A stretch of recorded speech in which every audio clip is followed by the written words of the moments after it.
I've been a dumb artist before, just signing shit, just because they get you with the money. You gotta think, you 20 years old, these folks like, look, you got a hot song, let me give you $2 million. But then I'ma own you. He signed deals without even reading them, trusted the wrong people, and by the time he realized what was happening, it was too late. Trapped. This is the untold story of Offset, Wack100, and millions of dollars. The secrets nobody's talking about. Bad deals, broken trust, and the rap game's cold-blooded grind. Before we even get into the Offset Wack drama, here's the truth most fans totally miss. The rap industry is ice cold, and no one knows that better than Offset, a man who survived the trenches and came out battle-tested. You think rappers just pop bottles, flex foreign whips, and live lavish on Instagram? Nah. Behind all that glam, labels and managers are scheming daily, exploiting young artists desperate to make it big. And when you're hungry and desperate, you sign almost anything. On Club Shay Shay, Offset got real about how easily young artists get trapped in deals that can haunt them for years. Because at first, when I first came in the game, well, you got $2 million for me? Man, run it. Publisher, you got $5 million? Run it. Not really reading the terms, not really understanding, and then your lawyer ain't gonna tell you, gonna tell you what you gotta do, but I feel like if you build with your lawyer, like I talk to my lawyer day to day, when I'm asking questions, and he know like, I'm gonna ask this question, and I need you to break it down into a way that I can understand, so I understand what I'm signing up to, because I've been a dumb artist before, just signing shit, just because they get you with the money. You gotta think, you 20 years old, these folks like, look, you got a hot song, let me give you $2 million. This is the system right here, and you need to hear this because it sets the stage for everything about Wack100 and Offset. Offset isn't just venting, he's exposing how the industry actually works, and that's why people immediately assumed he'd have smoke with Wack100 when the story first hit. See, Wack's been accused of playing the same game the big labels have been running for decades, taking advantage of artists and flipping contracts in ways that leave the artist trapped. And I'ma own you, and then you got 5 albums, but then soon the album come out, because most people don't know, when your album come out, you at an artist level like me, man, your first month, they done made $2-3 million. Wow. But it ain't your cut, it ain't your money, and it's not counting to your recoupment, but on what they own, that done recoup the $2-3 million, and they still got you in $3 million debt, and quarterly counting it down. You catch that? Let me break it down. The album drops, the label pockets $2 to $3 million. Even after they pay you back, you're still drowning in debt thanks to all the expenses they slap on your account. That's the finesse. That's the industry's playbook, straight from Motown to today. And this is why Wack100's name comes up in these stories. He's been managing heavy hitters like The Game and Blueface deep in West Coast politics and street circles. The guy knows everybody, but his business dealings? Controversial. According to DJ Academics and other sources, Wack signed Blueface to a deal taking a staggering 70% of his earnings. How? By wearing 2 hats, label and manager. 50% as the label, plus 20 as manager. Double dipping, zero oversight, no one protecting the artist. But here's where Offset and Wack's beef gets personal. It ain't about contracts, it's about the people closest to them. Wack has a long history with Cardi B, going back before Offset was even in the picture. So when Offset and Cardi's drama blew up online, Wack got dragged into it whether he wanted to be or not. You threatened to expose some information about Offset involving some of the drama with Cardi B. Who? You. Oh, I kept the exposure from happening. You know, I got phone calls from people outside of all. Check this. Wack admits on camera he had info that could have seriously hurt Offset, but he kept it contained out of respect for Cardi. Before that, he had publicly shaded Offset on Instagram, saying, "Little weird-ass Noah, I told you, keep me out your emotional shit." Here's where it gets messy. Blueface, Wack's artist, allegedly dropped dirt about Offset hooking up with Christian Rock while still married to Cardi. Explosive, right? Offset was heated, calling Wack to contain the situation before it got worse. He's blaming me for what Blueface is doing. I didn't agree with Blueface for what he did. What did Blueface do? Well, he posted, I don't know if it was text messages, pictures, I don't know what it was, right? Of Offset and Rashawn around, right? I wake up to it. I guess it's on Twitter somewhere.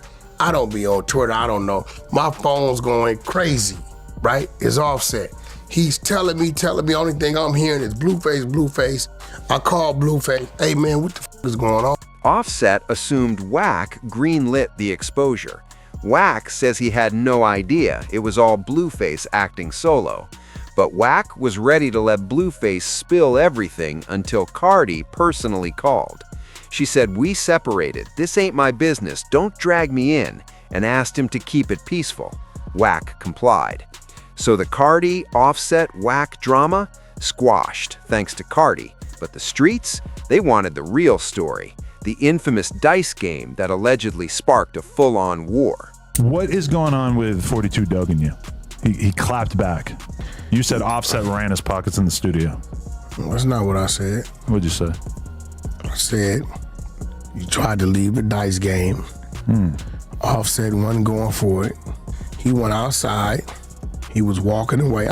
The dice game.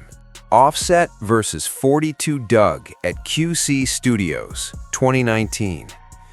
Wack was there, narrating the story across interviews and podcasts. According to him, here's how it went down. So a tap in pockets is like, I'm gonna rob you, but it's like metaphorically, I'm like figuring out if you have anything to steal. 42 Doug had a bunch of money in both his pockets. You know, he got skinny jeans on, so both down his pockets. Offset didn't take too kind to him walking away from the dice game when it was Offset dice. He was hitting 20,000. So you can't just walk away from the dice game? No. That's a violation. Wack breaks it down. Last day of the Little Baby tour in Atlanta. Blueface was there to record with Offset. Studio prepped. Dice game etiquette? Big deal in the streets. If someone's on a hot streak, you don't just grab your money and dip. That's disrespect. And that's what triggered the escalation. Now, QC Studios, that gate don't open on motion. You gotta open from inside the building. Offset jumps up and trails behind him. I come behind him. I got a few of the schoolyards with me because we on tour. Offset walks right up and Doug's walking away from him, grabs his left pocket. There's money bulging out of it. He didn't take the money out of his pocket, right? I don't know if he was attempting to take it or he was just trying to turn him around or what it was. Nevertheless, Doug ends up turning around. When he turned around, Offset fired. In the face. Right in the face. So according to Wack, Offset followed Doug outside, grabbed at his bulging pocket, and punched him clean in the face. Wack counted 1, 2, 1,000. No reaction from Doug. No swing back. Nothing.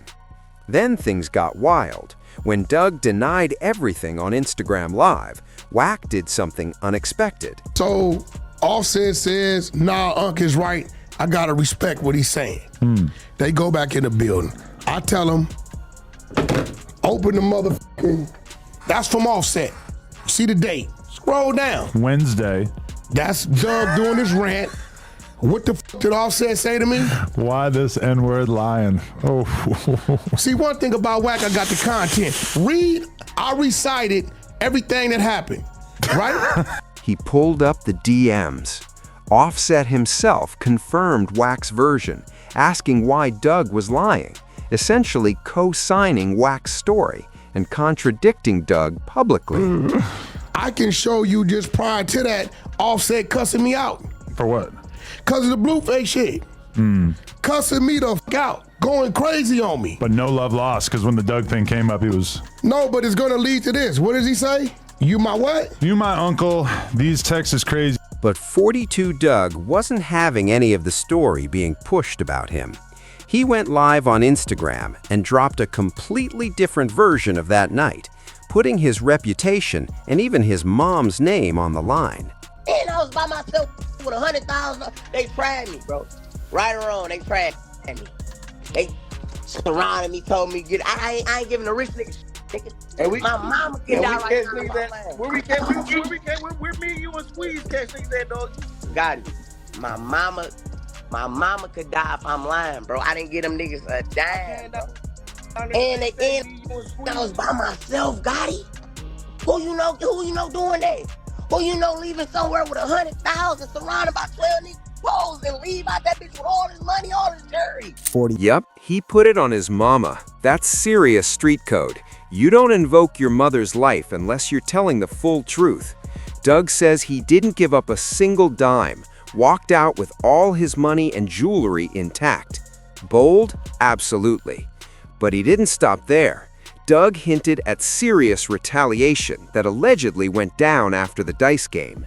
Even DJ Academics, who's worked with Wack for years, admitted he couldn't fully verify everything Wack was claiming anymore. Then the culture went wild. Fans connecting business drama, street politics, and relationship tension, trying to explain why Migos eventually split. But Offset sat down and told it straight, what really caused the breakup. Migos disbanded in 2023. When did it really start to fall apart? It wasn't Obviously really, before then. I think things on the business side wasn't turning to my favor. I wanted, I got kids. You know what I mean? I got kids, a family. And I'm just getting older and more smart, paying more attention to my money, my finances, and felt like I wanted a bigger piece. Sure. Not from them, but from the business. Yeah. It wasn't about Quavo wanting the spotlight.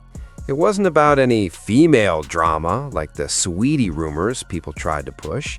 It came down to business, plain and simple. Offset wanted a bigger piece of the group's earnings, and the structure they had, it wasn't letting him grow. Family to feed, money to see, he had to secure his bag. Was there truth to you and Sweetie? No, man. It was a rumor, man, and I feel like it was something deeper than that for the split of me and bro. It was something deeper than that. You know what I mean? It was something deeper than that. On the Breakfast Club morning show, they broke down Offset's interview in detail and discussed how he addressed all these lingering rumors that had been floating around for years. So Sweetie is not the reason that Offset and Quavo are no longer friends, nor is she the reason that Cardi B and Offset divorced. Offset sat down with Keke Palmer on This Is Keke Palmer and talked about that rumor that has been circulating. Let's take a listen. It was something deeper than that for the split of me and bro. I don't really want to touch on, but it's something deeper than that. I think that was just like a thing that was a buzz that I heard. Offset even suggested that business people were actively trying to pit them against each other, to create artificial divisions so the group stayed under control. This goes back to what we said at the start. The industry thrives on keeping artists divided and weak. Offset saw that pattern in his own career and even within his family. One of the heaviest moments from his interviews when he opened up about Takeoff's tragic passing. He'd been carrying guilt publicly, unspoken, until this sit-down with Keke Palmer. People like that pass away, especially so suddenly. It had to make you think.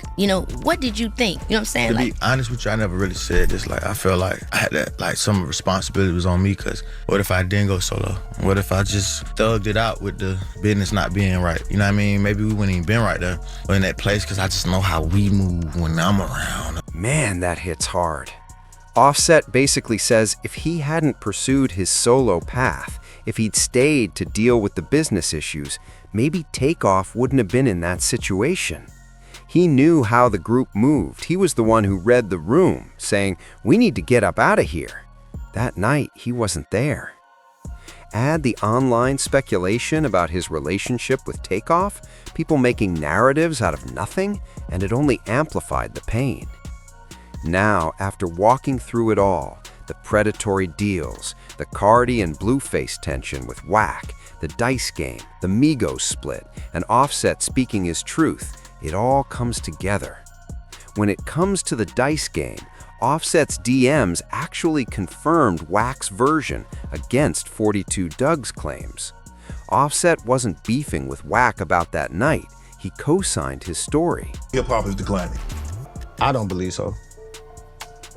Not while I'm in it. What the hell I look like saying it's declining right now? I'm in it. No, sir. And there's way more rich black folks off of hip hop That made it. ever. Right. It ain't never been no execs in the buildings like it is now. It's black execs in the buildings, like in the label buildings, making decisions more than it's ever been. And we still run the culture. That's the mindset of someone who's been through fire and came out standing. Offset is still here, still making moves, still learning from every business and personal mistake. That resilience, that's what it's all about. So that's the full breakdown. Offset on predatory deals, Wack100's dice game account, 42 Doug's fiery Instagram response, the Cardi B drama, and the real story behind the Migos split. Who do you believe, Wack or Doug? And do you think the industry is still finessing artists like Offset described early in his career? Stay locked in, stay informed, and until next time, keep watching the game unfold.